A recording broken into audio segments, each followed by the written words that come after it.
FM band 102.3 megahertz पर ये आकाशवाणी का हिसार केंद्र है। युवा उमंग कार्यक्रम में मैं रिंकी लिखा आपका स्वागत करती हूँ। श्रोताओं, उम्मीद करती हूँ कि आप इस लॉकडाउन का अच्छे से पालन कर रहे हैं और अपने अपने घरों में स्वस्थ और सुरक्षित हैं। श्रोताओं, आज के इस कार्यक्रम में हम आपकी मुलाकात करवाएंगे लघु कथा शोध केंद्र भोपाल की दिल्ली शाखा की संचालिका अंजू खरबंदा जी से। लघु कथा लेखन की दुनिया का ये एक जाना पहचाना नाम है, जिन्हें कई सम्मानों से भी नवाजा जा चुका है।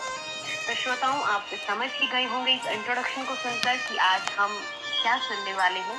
जी हाँ, आज हम सुनेंगे कुछ ऐसी लघु कथाएं जो कि हमारे आसपास घटित हुई घटनाओं पर ही आधारित हैं, और वो भी इस समय जबकि लॉकडाउन लगा हुआ है। तो आइए सबसे पहले हम अंजू जी का हमारे कार्यक्रम में स्वागत करते हैं। स्वागत है अंजू जी आपका हमारे खास कार्यक्रम में। जी, बहुत बहुत शुक्रिया, धन्यवाद। श्रोताओं, आपको बता दूं कि अंजू जी आसपास घटित होने वाली घटनाओं को बड़ी ही खूबसूरती से शब्द मालाओं में पिरोकर लघु कथा का रूप देती हैं। तो अंजू जी, आज हम चाहेंगे कि आप हमारे श्रोताओं को कुछ ऐसी ही लघु कथाएं सुनाएं जिन्हें आपने अपनी लॉकडाउन डायरी में शामिल किया हुआ है। जी, बिल्कुल बिल्कुल। मैं शुरुआत करती हूँ अपनी पहली लघु कथा से। हाँ जी, बिल्कुल स्वागत है। हाँ जी, शुक्रिया। मेरी पहली लघु कथा है अवतार। हाँ, जो बिन मतलब घर से निकले उसके पिछवाड़े पर सीधा एक लठ। डर के मारे लोग घरों में दिखते हैं। यहाँ जान पर बनी है, इनको मटर गश्ती सूझ रही है। गुदगुदाते हुए पुलिस वाले की नजर आंगन में खड़े बूढ़े बाबा पर पड़ी। बाबा सकपका गए और 2 कदम पीछे हटने को हुए कि लड़खड़ा गए। बाबा संभल के। हाँ बेटा, बाहर तो खड़े हैं, किसी का इंतजार है? हाँ, वो आज टिफिन वाला नहीं आया, कुछ बोल कर भी नहीं गया, बस उसे ही देख रहा था बेटा। बाबा, पूरे शहर में लॉकडाउन है, वह अभी कुछ दिन और नहीं आ सकेगा। नहीं आ सकेगा माने? आज से आपको अपने इस बेटे के साथ टिफिन शेयर करना होगा। अरे नहीं, बाबा पुलिस वाला हूँ, पर साथ ही साथ एक बेटा भी। आओ अब, भला कब तक भूखे रहोगे? पहला कोर मुंह में रखते ही आंसू चेहरे पर ढुलक आए और हाथ बेटे के सिर पर। क्या बात, बहुत बहुत खूबसूरत कहानी मैम। सच बताऊं तो मेरे तो जैसे रोंगटे ही खड़े हो गए सुन के। आपका अंदाज बयान।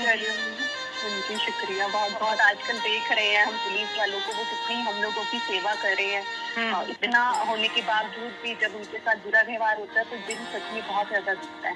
हमें पूरी कोशिश करनी चाहिए कि कहीं ना कहीं हम अगर उनका हम हेल्प नहीं कर सकते कुछ लॉकडाउन के समय में। एक पहली बात तो घर पे रहे, और दूसरा उन लोगों के लिए हम अच्छा सोच पाए, अच्छा कर पाए। सचमुच देखिए ना कि कैसा वक्त आ गया है कि ऐसा पहली बार हो रहा है कि हमें युद्ध भी लड़ना है और अपने घरों में रहकर ही लड़ना। हाँ, सबसे बड़ी हैरानी की बात है, युद्ध लड़ना बहुत अच्छी बात बोली आपने, और वो भी घर पे रहकर। हाँ, और देखिए जो पुलिसकर्मी की हम बात कर रहे हैं, उनकी छवि कितनी खराब हम लोगों ने बना रखी है, लेकिन इस तरह के किस्से ये बयां करते हैं कि इंसानियत हर जगह जिंदा है।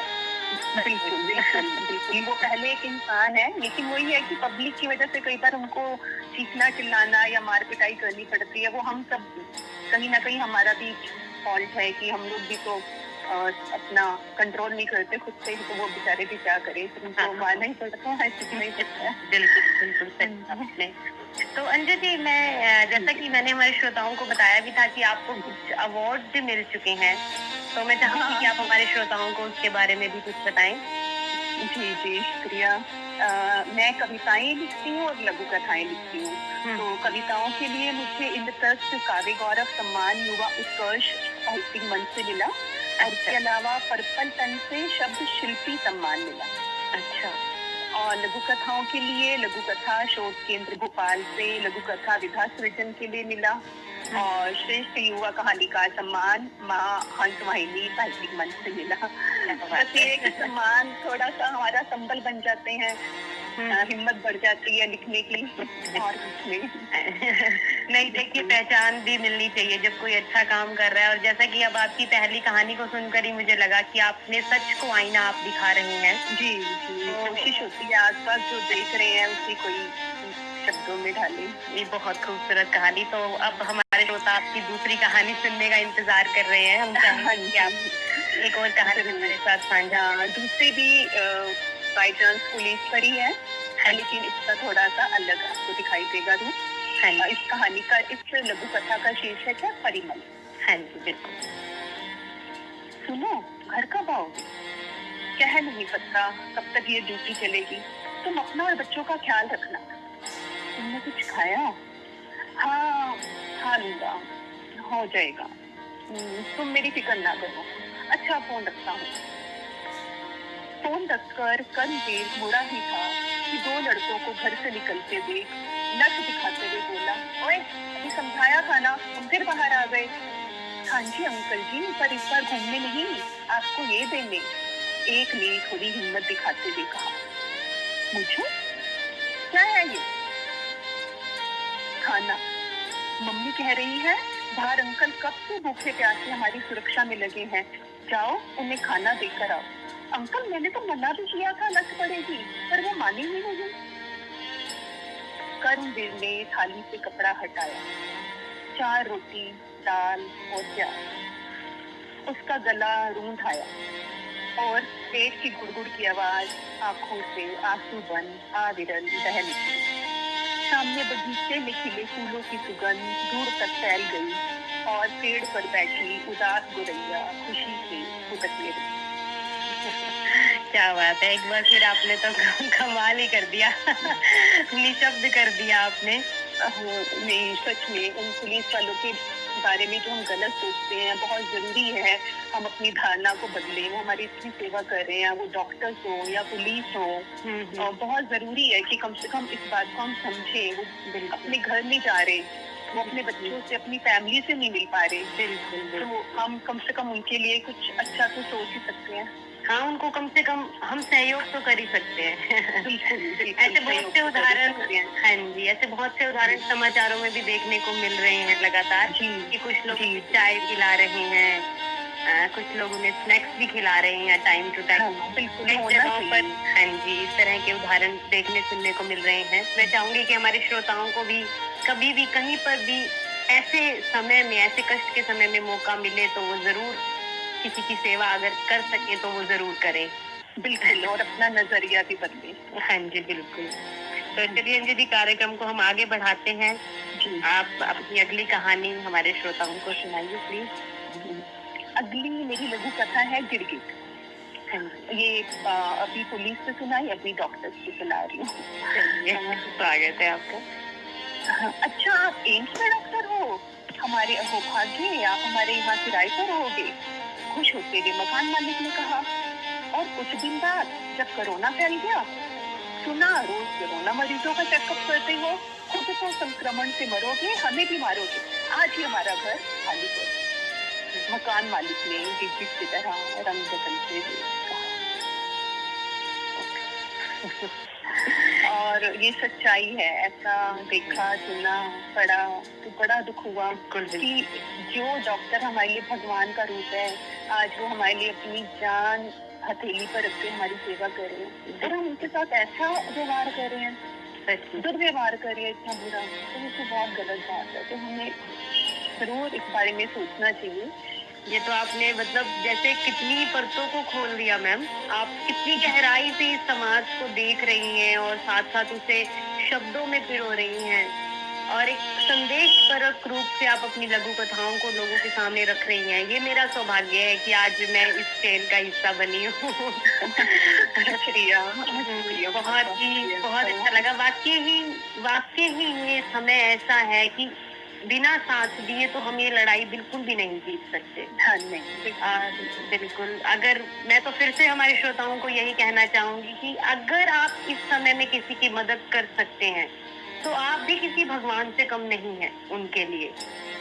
चाहे वो डॉक्टर्स हैं, उनकी आप किस तरह से मदद कर रहे हैं, अगर आप को किसी भी तरह से लक्षण है किसी भी तरह के, तो आप खुद को क्वारंटाइन करके भी आप अपने ही घर में रह के भी उनकी मदद कर रहे हैं डॉक्टर। बिल्कुल, सबसे बड़ी बात है, अब लोग सड़कों पे निकल रहे हैं तो वो अपना भी नुकसान कर रहे हैं और बाकी लोगों का भी। बाकी क्योंकि लोग वो नुकसान। जिससे भी मिलेंगे कहीं न कहीं उनका भी नुकसान करेंगे। बिल्कुल, बिल्कुल। तो बहुत ज़रूरी है कि हम अपने को कम से कम इतना तो हम कर ही सकते हैं कि अपने आप को अपने घर पर ही रखें, इतना तो हमें करना भी चाहिए।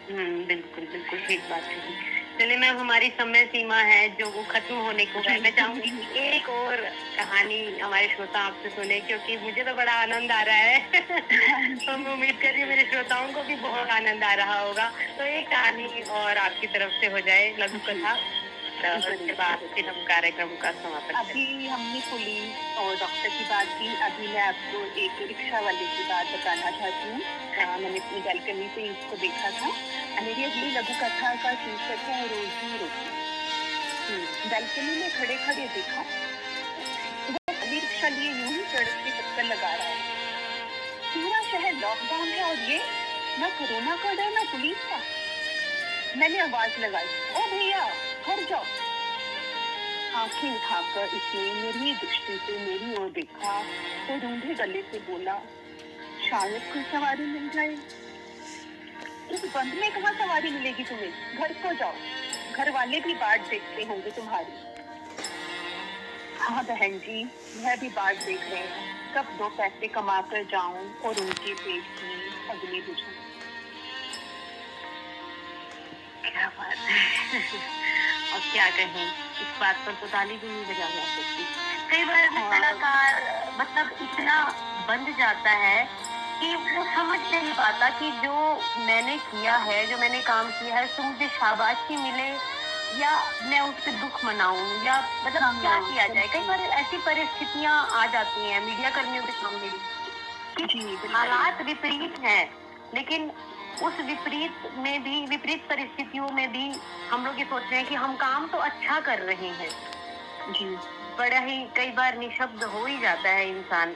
वाकई देखिए कैसी मजबूरी है इंसान की। हमारे आसपास कितने लोग दिख रहे हैं, ऐसी परेशानियां चल रही हैं, हमें कहीं ना कहीं उनकी मदद जरूर करनी चाहिए। बहुत ज्यादा तो मैं नहीं चाहती हूँ, लेकिन फिर भी कहीं ना कहीं किसी रूप में कि आप अपने लिए राशन ला रहे हैं तो कितना उनके लिए बिल्कुल हम इतनी कोशिश कर सकते हैं कि हमारी गली या हमारे आसपास में कम से कम कोई व्यक्ति भूखा ना रहे। जी बिल्कुल बिल्कुल, बहुत जरूरी है ये कि हम सब साथ मिलकर आगे बढ़े। हाँ जी, हाँ जी। और यही सबसे बड़ा और सबसे जरूरी हल होगा। बिल्कुल, अगर हम साथ चलेंगे तो हर समस्या का समाधान किया जा सकता है। बहुत खूब। बाकी आज का कार्यक्रम बहुत जबरदस्त रहा अंजू जी, बहुत अच्छा लगा आपसे बात करके। मुझे भी बहुत अच्छा लगा आपसे बात करके। बाकी आपकी लघु कथाएं ना केवल समाज का आईना है, बल्कि प्रेरणास्पद भी हैं। आपने हमारे श्रोताओं को अपनी रचनाएं सुनाई, इसके लिए हम आपका तहे दिल से आभार व्यक्त करते हैं। तो बहुत बहुत शुक्रिया, आपका भी बहुत बहुत आभार। आपसे बात करके मुझे बहुत अच्छा लगा, शुक्रिया। बहुत बहुत आभार आपका मैम। तो श्रोताओं, ये था हमारा आज का कार्यक्रम युवा उमंग। अगले कार्यक्रम में आपसे फिर मुलाकात करेंगे किसी नए विषय के साथ। तब तक के लिए दीजिए इजाजत।